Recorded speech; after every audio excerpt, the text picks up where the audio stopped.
చెప్పాలని ఉంది. దేవతయే దిగి వచ్చి మనుషులలో కలిసిన కథ చెప్పాలని ఉంది.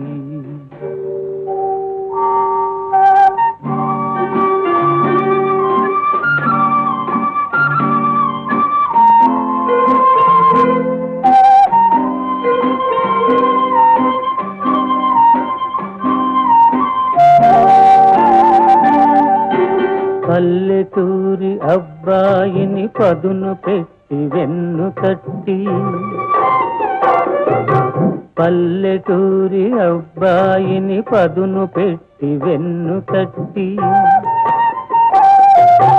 మనిషిగా తీర్చిదిద్దిన మరువరాని దేవత కథ